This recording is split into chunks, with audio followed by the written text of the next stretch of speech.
which I think kind of created a disconnect from us because I feel like in his point of view, he's like this little young kid. He thinks he knows everything. I'm just gonna let him do whatever he wants. And in my mind, I was like, man, I could use some guidance. Like, damn. But like, I was so young and arrogant. I didn't. I was like, I felt like maybe I knew better. I knew how to train myself better than he knew how to train a fighter, which is retarded because this man has fought, won belts, and he's also trained other fighters. But it's just young kid energy, and that's what I was on back then. One thing that started happening though, because like with bodybuilding, I kind of had like they call it the power belly, it's kind of like a belly that kind of sticks out a little bit, and like it wasn't like it wasn't fat, like I still definitely had abs, but my belly kind of sticked out a little bit, and you just call it the power belly.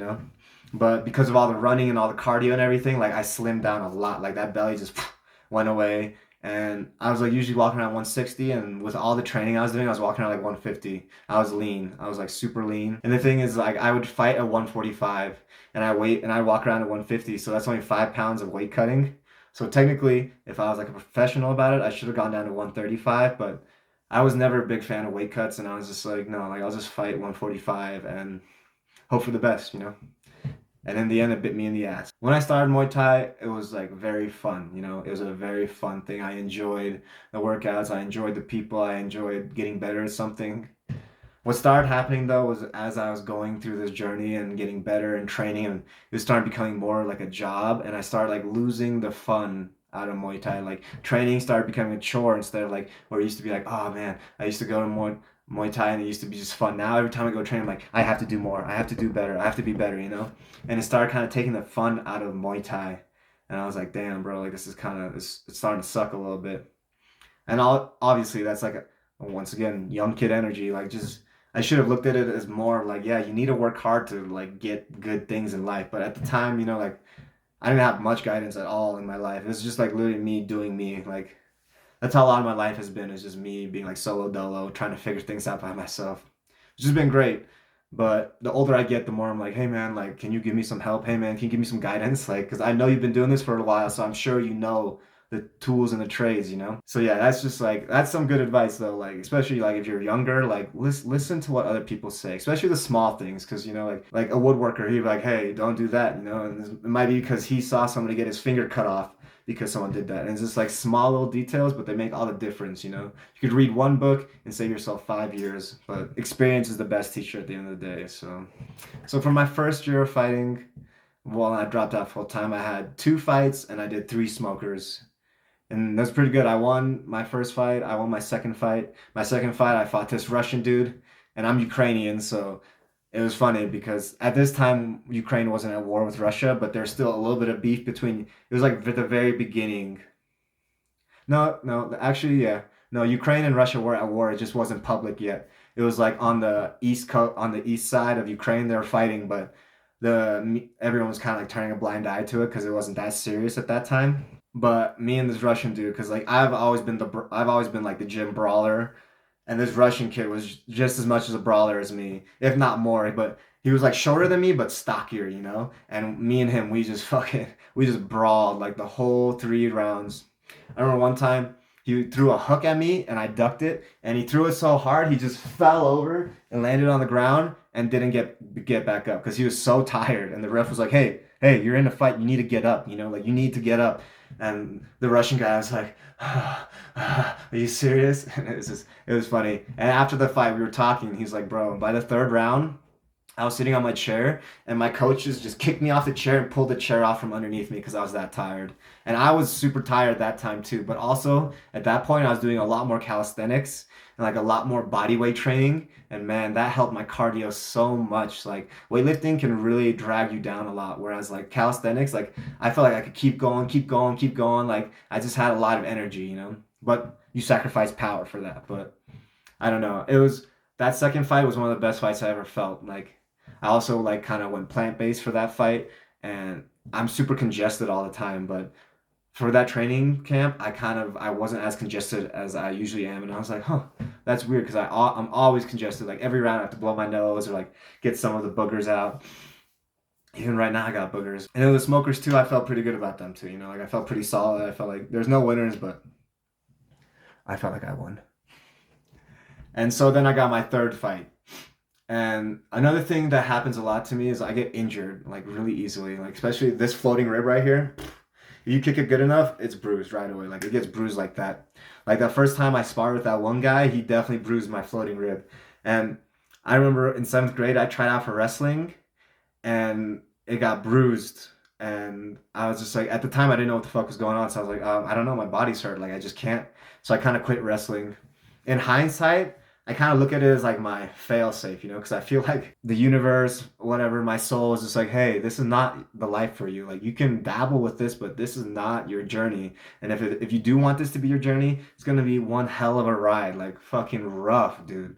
And I feel like that floating rib was always like kind of like my fail safe because out of three of my out of my three official fights, two of those fights I had a bruised floating rib, and like I was just praying like, please don't, God, don't let this guy kick me in the ribs, and they never did, which was thank you. It's just like it was, but it would kind of like it would mess with my training because you know I'd be like training, I'll get bruised like maybe like 3 weeks out. And now I can't spar anymore. And if I do spar, it has to be super light, which is not good for like because like I'm still new, so I need to spar hard. Like hard sparring is how you learn, you know. And it messed me up a lot, you know. And it was almost heartbreaking because I wanted this so bad, but my body would keep being like, nope, nope, nope. And I just remember like it caused so much like turmoil in me. I remember one time my ribs were bruised so bad I was driving home and I hit a bump like, and it was like my ribs like hurt so bad from just hitting a bump in the road. And but I never pulled out for a fight because I feel like that's unfair, you know. Which it depends on your energy injury, of course. But like I felt like I was like, hey, he's training, I'm training, like let's get after it, you know. And so that's what I did. We got after it. But yeah, for my third fight, I fought this older guy, you know, he's probably like 30 years old at the time, maybe like 22 years old, and he's like a true 160. He walks around at 160. He's probably like 5'10. I'm 5'8. He's 2 inches taller than me. He's clearly bigger than me by a lot, you know. And I'm fighting at 150. He's fighting naturally 160. He actually did a weight cut. I didn't. His cardio is good. My cardio is good. This was like this was a test, you know. Like he was like very much he was the best fighter I ever faced because with all the other fights, I could usually outwork my opponent. But with this fighter, I wasn't able to outwork him. I remember I was getting prepared for that fight and I was in my corner, not my corner, but like up there before they play the music and I come down. And I was just like, I wasn't able to do a lot of hard sparring for this match. So I was like, it kind of messed with my head because I was like, damn, like I haven't done a lot of hard sparring for this because my ribs bruised. I don't even know like what's gonna happen. So I remember I was like in my own head treating it like a street fight. I was like, look, I'm just gonna go in there and I'm just gonna blast him, you know, I'm just gonna do this. And I was like getting in my head like I was like as if I was about to get in a street fight. In like trained martial arts, that's not the way to fight people. You wanna fight people calm and you wanna look for openings, you know, you don't wanna just come in there and start throwing bombs because that first round is gonna be you're gonna get a lot of hits maybe that first round, but round two you're gassed. Round three you're gassed, you know? And that's exactly what happened to me. And this guy, he was like, he was better than me, you know? He was just better than me. Like, he would kick me a lot in the legs, and when he would kick me in the legs, I would kick him back in the legs, but he was always engaging the kicks, you know? And so that counts for points and stuff like that. And he was also much bigger than me. So anytime we started getting tired, he would just clinch up with me and just kind of rest on me. Like, he'd throw a knee, I'd throw a knee. But it was obvious that he was like starting to win the fight, especially by like round two, round three. I mean, he was definitely winning, and I was gassed. Like, I remember one point I had my hands up like this, and this whole arm, I couldn't feel it. It was just completely numb because of just how much energy I was using. Because I didn't stop fighting ever in that fight. Man, was I gassed? Like so tired on another level, you know, like so tired that your throat almost closes up because you like feel sick. It almost feels like a sore throat. So then we line up. The judges score the bout. They give him the unanimous decision, which means he won all 3 rounds. I feel like shit. I'm in front of all my friends. Everyone's there watching me, and I lost. And it's not a good feeling, especially in front of people. It's never a good feeling losing, but then losing and like getting your ass beat in front of people, it's not a good feeling. And so I was like, damn. But I was also at this point in Muay Thai, I was like very done with Muay Thai. I was like, man, like I'm just tired of this training. I'm just tired of like I was just tired of all of it. I was just like, I can't wait for this fight to be over, which is like another reason why. But I was like, I just can't wait for this fight to be over so I can just like go back to my normal life, start lifting weights again, start getting bigger again. Because like I said, I was like 150 lean, but I was like getting skinnier and skinnier, you know. And I was like, I can't get too skinny because I'm hooked on the look, you know? So after that, I mean, I wasn't very injured. I just had like some bruises, but my floating rib was still bruised. He just never kicked it, so I was lucky for that. But after that, I was like, I'm done. Like, I'm not doing this anymore. And I stopped like going to the gym as much. I stopped going to the gym as much, and I just started kind of getting. I was starting to get a little lost. I really was starting to get a little lost. And at this time, I had a girl. And I started getting a little lost in that relationship, and like we were fighting and stuff like that. And then she left me, and that shit shook me to the core, you know, because like I've never really dealt with something like that, because like I like truly loved her, and when she left, it was so unexpected, and I didn't even know like what was going on. I was like, oh yeah, that's cool, like whatever, like if you don't want to be together, let's not be together. And then for me, it takes like a couple weeks for my emotions to set in. And then after those couple weeks came by, I was like fucked up, like super fucked up. I couldn't sleep. I was just like I couldn't stop thinking about her. I couldn't stop anything. I blew up in acne. Like right now, my skin's starting to get clearer a little bit, but like man, I had such like high school acne, and my mom would always be like, Enver, like what's up with your skin? I'd be like, I don't know, mom. Like I swear to God, I'm trying. This shit's just not working. And it's because I was just like so depressed and stressed on myself, you know, and I was doing it to myself, obviously, but it just wasn't good. And then 2 months later, COVID hits, and school gets shut down, and I'm like, damn, like school shut down, the restaurant got shut down, and I'm just there by myself with my thoughts, like I can't even drink and smoke at this time because anytime I do, I start thinking about her and just weird things. So I'm sober too. Like at this point, I was like, I have to be sober. No weed, no alcohol, no nothing. Like dry sober. And so I just me and my thoughts and plenty of time because I ain't got no job, no school, no work. So what I started doing was I started like because my mind was just going crazy, and I was like, the only way I know to help this is through meditation, you know, because I've dabbled in meditation before, maybe like 10 minutes in the morning, nothing crazy, every once in a while. But like, I was like, meditation was like, to me, it's like meditation to me is like going to the gym for your mind, you know, it's like the gym mind, you know, you're like getting your mind stronger. And through that breakup, I realized like, wow, my mind is weak. I have no control over my mind. I have no control over my thoughts. You know, I have no control over anything. And that incident really exposed it to me. So I was just like, okay, so I'm gonna start like meditating. And that's what I did. I started meditating. I do like 10 minutes. I do 10 minutes, and then I did two 10-minute sessions, then two 20-minute sessions, and then three 20 minutes. And I just started building up from there. I was going through it. And meditation was like one of the only times where I truly felt like kind of like calm and like just like a little safe, you know, like it felt like I had a little sphere around me, and I just felt like I could really like be with myself and hold myself and just like nurture myself. And then if I once I stopped meditating, like boom, the thoughts would just like hit me again, like bang, and then I'd just be like, oh. So for me, meditation was like it was like a safe haven for me, you know. And this is during COVID, so nothing's open, so I'm reading like crazy, you know. Like one book that really like kind of started me, and if you guys like want any good reads, is called New Earth by Eckhart Tolle. I'm pretty sure like that. And just even the concept of ego, you know, like before I read this book, I didn't even like really like I knew like I was like, oh, that guy has a big ego, like I know what that means, but like I didn't understand the concept of ego, you know. And I was like, damn, that's crazy, like concept of ego. And I remember at one point in the book, he's like, just like stop reading and just like look at your hands and feel your hands and feel the vibrations in your hands. And I was like, holy shit, I can feel the vibrations in my hand. Like I've never stopped to, and if you can feel it, it's a crazy experience, you know, it's a crazy type of sensation to feel. So through all my readings, I was kind of like starting to develop more practice, and I started reading a lot of Buddhist books, you know.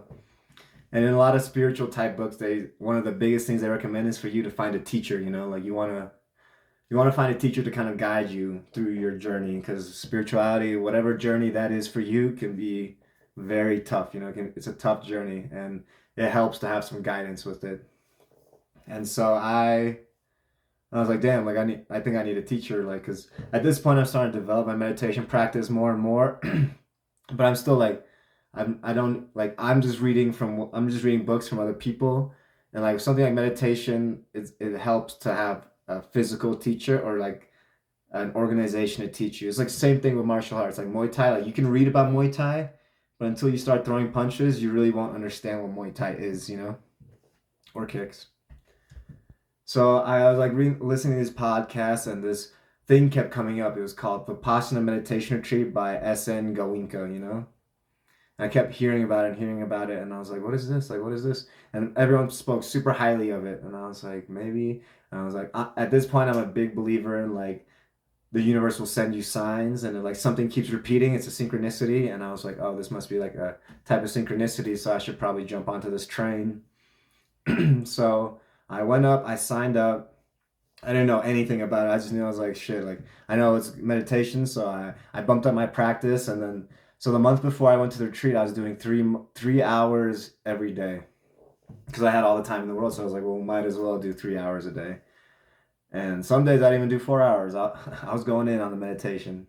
And the cool thing about Vipassana Goenka style, I guess you could say, is that it's all based off donations. So you just have to get there, and then at the end they ask for a donation, but it's kind of like a cheap man's retreat, you know. That's why I went, is because I'm broke, you know, like, and this is a good option for me because at the end of the day, all they really care about is that they want you to go there to work, you know. They don't want you because to like it's a very serious environment, you know. Like I mean, you don't talk for 9 days, you know, and it's very serious. And as long as you go and work and like give some money back at the end, because they provide housing and they provide food for you, and all you have to do is meditate. So I mean, there's very few places in the world where you'll find a place that provides you a safe haven to just go in on meditation, you know? So anyway, I signed up, I got in, I was going to Lava Springs, Idaho, Vipassana retreat, and I was like super excited. So I'm a month out, I'm practicing. I'm like getting ready for the meditation retreat the way I get ready for a fight camp. You know, I'm like training my meditation, like doing a lot of meditation, and just, and at the time I was doing this meditation where it's from this fuck, I forgot his name, but you do like 6 seconds in, 6 seconds out, 6 seconds in, 6 seconds out, and you do that for the whole meditation, and it kind of like it puts you in the zone. So the meditation, honestly, like it goes by, an hour is an hour, and no matter what, it's gonna take a minute, but it made it go by quicker, you know. And that was kind of the meditation trick I was doing. But in Vipassana, the whole thing is no mantras, no nothing. It's just you, you know. And I don't want to give away the Vipassana technique, but in the beginning, when you show up, so I'm gonna backtrack a little bit. So I was like, at this time, things started opening up a little bit again. So I was at work again, and I was actually working a decent amount because we didn't have a lot of workers. And I work at a restaurant, and it can be stressful dealing with everybody's stuff. And also, I was like, I had more in the role of a manager as well. So I kind of like, as a manager, you're like a glorified babysitter. So at the time, I was babysitting a bunch of people, and I just hated that job, you know. I don't like being a babysitter and like being like, hey, don't do that, don't do this, do that, you know. It's not the type of person I am. So anyway, I drive. So it's my vacation time, so I go and drive. Lava Springs, Idaho. It's a beautiful little town. It's got hot springs, and I remember I got there and I was just like, man, like I just felt so much tension in me, like crazy amount of tension. And I was like, as I've gotten older though, I've realized that whenever I drive for long periods, after the drive, I'm usually pretty fucking tense, and that's what was going on. But also, I was like, dang, like I'm tense, you know, it must be from work, stuff like that. So in my mind, because this is a day before the retreat, so in my mind, I'm like, all right, well, I'm gonna go to this retreat. I'm just gonna take it easy. I'm just gonna relax. I'm just gonna have a good time, you know. I'm just gonna meditate, and it's gonna be chill, you know. So then I go to sleep, wake up next day, head to the retreat center. It's like 5 minutes away, and I show up, turn in my phone, do all that stuff, and then they're like, okay, here's a brochure for the retreat. And I was like, oh shit, the brochure. So I had like the brochure, and I was looking. I was like, 1 hour, 2 hours, 3 hours, 4 hours, 5 hours, 6 hours, 7 hours, 8 hours, 9 hours, 10. I was like, it says 10 hours of meditation. That's insane. 10 hours of meditation a day. And I was just like, oh my God, what did I get myself into? Because I didn't do any research before coming, really. Like, I just knew it was going to be tough, but for some reason, I just kind of left my mind. But that brought me back, and I was like, damn. And also in Vipassana, you're silent for 9 days. It's a 10-day retreat. The last day is called Metta Day, which means love. And you kind of just like chill with other people, and you you reintegrate yourself, because it can be hard not talking for 9 days and then start talking. Like, it's weird. Like, hearing your own voice is really weird if you haven't talked for 9 days. But so anyway, I'm like, damn, bro. And so the retreat starts, silence happens, you take a vow of silence, and I don't want to give away too much of the Vipassana retreat experience because I don't want to ruin it for people that want to do it. But man, it works like really well. And it was cool because, I mean, Goenka, rest in peace, but he's dead, you know? And so I didn't actually get to meet him, but they do. They're called Dama talks, I guess you could say. At the end of every night, they like put on a TV, and it's like him. It's like a recording from like the '90s of him talking, and I mean, he seemed like a really cool dude. Like he seemed like a really cool dude. So I don't give away too much, but I will say they have this thing called Sankara, and it's kind of they call it mental volitions, but it's like pretty much like your mental shit coming up, you know, and it can come up in all types of ways. And for me, it came out through physical sensations. Because with Vipassana, you're supposed to sit and not move. Like once the ding ding, there's like three meditation bells. Once that hits, you're not supposed to move because the whole theory is like, when you're meditating, it's kind of like you're trying to find your deeper self. And like imagine yourself like staring into water, you know, and it's nice and still. But when you start moving, it's like you're creating ripples in the water, you know. So it kind of just like messes up your mental stability and concentration. So they recommend not to move. But that being said, when you don't move, it's painful. Like you don't think it's painful, you know, but like it usually happens around minute 45. Minute 45, the pain starts coming hard, and it's like it's painful. Like I've been through painful things, and I'm letting you know this shit's painful, and everyone's got their own pain threshold, but like it can definitely turn into a game of like pain Olympics where you're like, oh, let's see how much I can do. Let's see how much I can do, you know? And that's kind of not the point, but like there's stories of monks who meditate for so long that their knee bones shatter because they've been in that position for so long and they don't move, you know?